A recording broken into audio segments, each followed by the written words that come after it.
સમાચારો અમરેલીથી અમરેલીના વરસડાના સરપંચની હત્યા મામલે મુખ્ય આરોપીની ધરપકડ કરવામાં આવી। અમરેલી જિલ્લા પોલીસ વડાએ આ નિવેદન આપ્યું છે।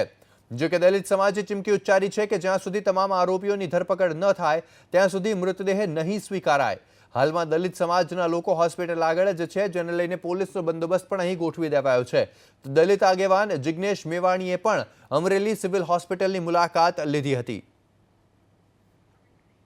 આપણે જણાવી દઈએ કે તમામ આરોપીઓ પકડાયા બાદ જ મૃતદેહ સ્વીકારવાની દલિત સમાજની માંગ છે અને તેમણે કહ્યું છે કે જો 4 વાગ્યા સુધીમાં તમામ આરોપીઓ નહીં પકડાય તો તેઓ ઉગ્ર વિરોધ કરશે અને પોલીસનું આ સમગ્ર મામલે કહેવું છે કે તેમણે મુખ્ય આરોપીની ધરપકડ કરી દીધી છે, પરંતુ દલિત સમાજના લોકોનું કહેવું છે કે જ્યાં સુધી તમામ આરોપીઓ ન પકડી જાય ત્યાં સુધી તેઓ મૃતદેહનો સ્વીકાર નહીં કરે।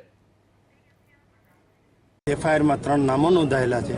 एमांथी हमणां एसपी पटेल साहेबे आवी अने जाहेरात करी कि एक आरोपीनी धरपकड़ थई छे। समाजना तमाम आगेवानोए एवी जाहेरात करी छे कि तमाम आरोपी पकड़ाय, 3 आरोपी पकड़ाय अने एमना परिवारे पकड़ायेलाने जोई ले पछी ज अमे અહીંથી लाशनो कब्जो लईशुं एवी समाज आखाए जाहेरात करी छे।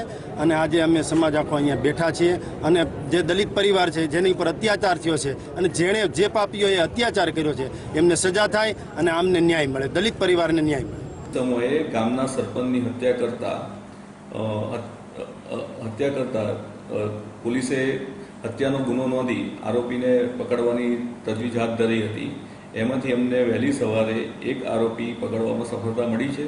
બાકીના આરોપી પકડવાના પ્રયત્ન ચાલુ છે અને મરણ જનારનું આજે સવારે પોસ્ટમોર્ટમ થઈ કરી દેવામાં આવી છે અને એને બોડી મૃતદેહ એ મરણ જનારના સગાને સોંપી એના અંતિમ સંસ્કાર શાંતિપૂર્ણ રીતે થાય તે અંગે યોગ્ય પોલીસ બંદોબસ્ત ગોઠવવામાં આવેલ છે।